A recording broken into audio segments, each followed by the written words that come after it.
Bien, y para hablar sobre reformas o cambio de constitución peruana tras el plebiscito chileno, vamos a conversar con el doctor Aníbal Quiroga. Él es constitucionalista y es un gusto saludarlo. ¿Cómo está? Muy buenos días, bienvenido.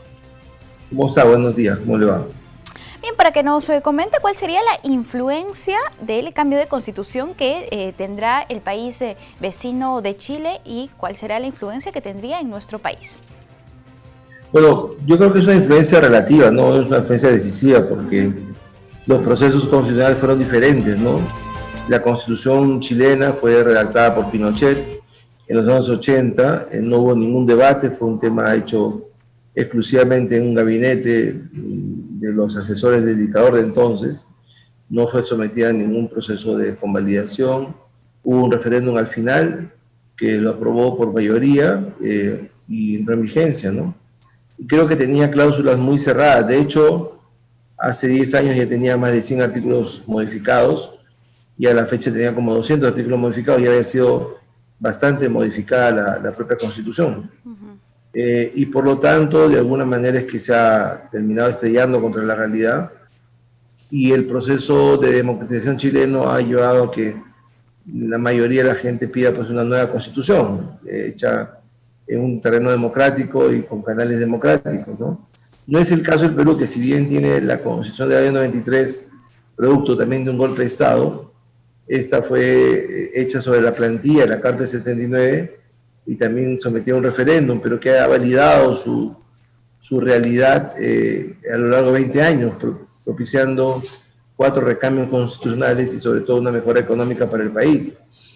Lo que, digamos, hay de común en ambos procesos es que se demuestra que un sistema económico ordenado trae mucho mayor desarrollo al país y ayuda a declinar la pobreza de los países, ¿no?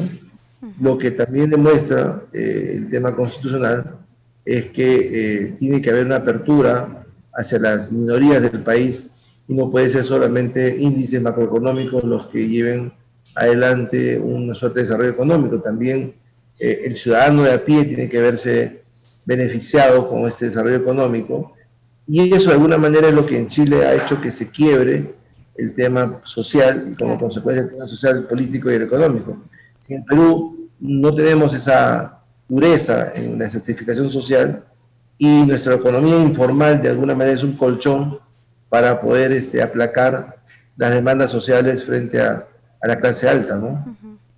¿Qué se tendría que hacer en nuestro país, doctor? ¿Bastan estas reformas que se están teniendo constantemente y modificaciones o es necesario un cambio de constitución? ¿Qué es lo que opina usted?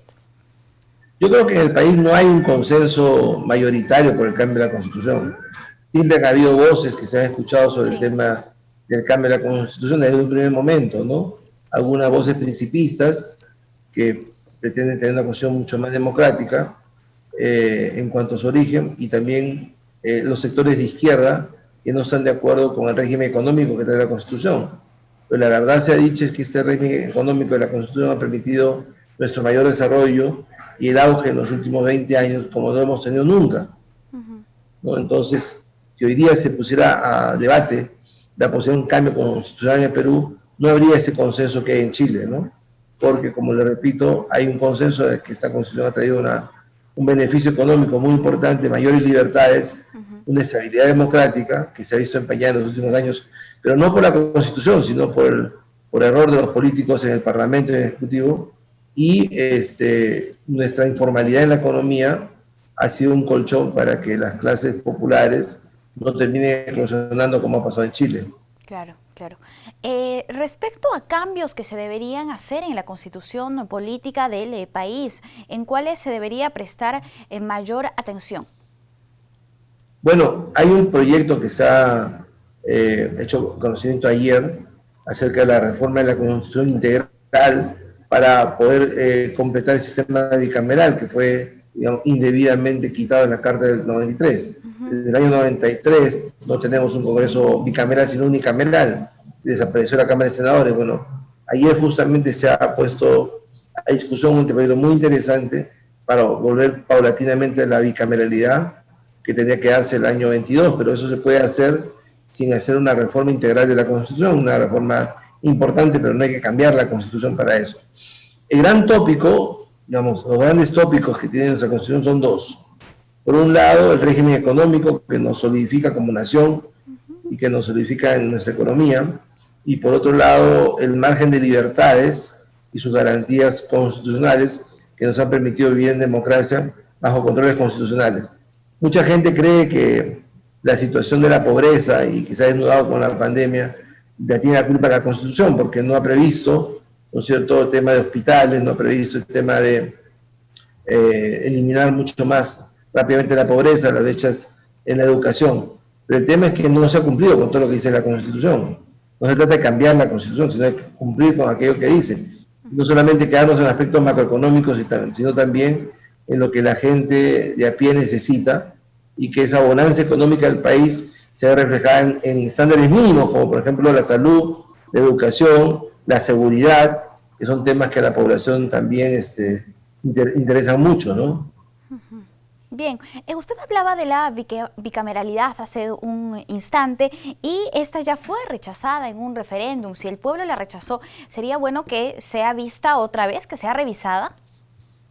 Bueno, es que el referéndum no necesariamente tiene una vocación de permanencia, ¿no? El referéndum mide un momento de un estado de ánimo, ¿no? En verdad, todo intento de reforma para recuperar la bicameralidad ha sido rechazado porque la gente tiene tanto descrédito al Congreso que su razonamiento es muy simple, ¿no? Si con una cámara estamos mal, con dos cámaras vamos a ser peor, vamos a hacer más que gasto, y en vez de tener 130 autorongos, vamos a tener 280 o 300 autorongos sumados a los que van a ser los futuros o los posibles senadores. Pero en verdad, la estabilidad política del país requiere una segunda cámara, y creo que la disolución del Parlamento el año pasado, la permanente confrontación del presidente con el Congreso, la mala respuesta del Congreso amerita que haya una segunda cámara, y creo que va a ser parte de nuestra maduración constitucional y política llegar a una segunda cámara. Claro, bien, vamos a ver qué es lo que pasa entonces con este proyecto, y también nos gustaría saber su opinión respecto a la Constitución que tenemos actualmente, si es parlamentarista o presidencialista. Es una buena pregunta, ¿no? Hay conceptos que mucha gente desconoce, inclusive los propios juristas que a veces opinan, ¿no? Unos pensaban que era presidencialista y otros piensan que es parlamentarista. En verdad es un régimen semipresidencial y semiparlamentario, porque no llega a ser totalmente parlamentario, hay unas instituciones tomadas del régimen parlamentario, y no llega a ser totalmente presidencialista, ¿no? Porque los controles del Congreso están activados. De hecho, estamos viendo uno de ellos, que sería un intento de vacancia en una segunda oportunidad, independientemente que es una buena o mala idea. Simplemente cito el sistema de control, el mecanismo de control, ¿no? Entonces, no podríamos decir que es un régimen enteramente presidencialista ni enteramente parlamentario. La Carta del 93, yo creo que con acierto, ha creado un régimen semiparlamentario, semipresidencialista. Lo cual sería bastante positivo en todo caso. Claro, claro. Porque quita al presidente esa vocación de caudillo que ha tenido antes y que de alguna manera hoy día ha recuperado al no tener bancada ni partido político, y le quita al Parlamento esa presencia unímoda frente al Ejecutivo, ¿no? Le da unos controles importantes, pero no todos, ¿no? Entonces crea un equilibrio interesante entre el Ejecutivo y el Parlamento que se ha quebrado a partir del año pasado y cuyas consecuencias todavía estamos viviendo hasta ahora. Bien, algunos especialistas dicen que nosotros le hacemos constantemente una especie de parches a la Constitución política y argumentan que es necesario el cambio total de la Constitución. En ese sentido, ¿usted no estaría de acuerdo? No, en absoluto, porque un proceso constituyente es un proceso fundacional que trae muchos cambios y trae, por tanto, inestabilidad política. Si miramos nuevamente el caso chileno, nadie sabe qué va a pasar con la nueva Constitución. Es cierto. La bonanza económica y la estabilidad jurídica y de propia seguridad social que tenía el régimen chileno hoy día está en duda. No se sabe si es una constitución de izquierda, una constitución progresista, una constitución mucho más estatista, o una constitución que va a seguir siendo liberal. No se sabe, se entra en un interregno cuyo resultado no se conocerá de cada 2 o 3 años. Y por lo tanto los índices económicos también se van a ralentizar. Pero en el caso peruano no hace falta un cambio total de la Constitución. Sí faltan algunos cambios puntuales, como toda Constitución. Ninguna carta constitucional es permanente en el tiempo, ni siquiera la propia Constitución de los Estados Unidos ha dejado de sufrir alteraciones a través de las enmiendas. Lo que pasa es que ellos no cambian el texto, le agregan enmiendas que sirven para engrosar o enriquecer o reinterpretar la Constitución, pero todas las constituciones siempre tienen márgenes de cambio pequeños a través de lo que se llama el constituyente derivado, porque es parte normal de un cuerpo viviente que vaya sufriendo algunas mutaciones y algunos cambios impuestos por el tiempo. Así No hay es. una constitución rígida o cristalizada que no admita cambio, y sus cambios parciales no ameritan su cambio total. Es como decir que porque se desinfló la llanta de un carro, vamos a tener que cambiarlo y venderlo y comprar uno nuevo. No. Bien, las constituciones también son perfectibles en todo caso. Bien. Sin duda, como toda obra humana. Bien, muchísimas gracias, doctor Quiroga, por acompañarnos aquí en JN Noticias. Ha sido un gusto conversar con usted. Encantado, buenos días, mucho gusto. Bien, amigos, nosotros tenemos que hacer una brevísima pausa. Volvemos con más. No se muevan.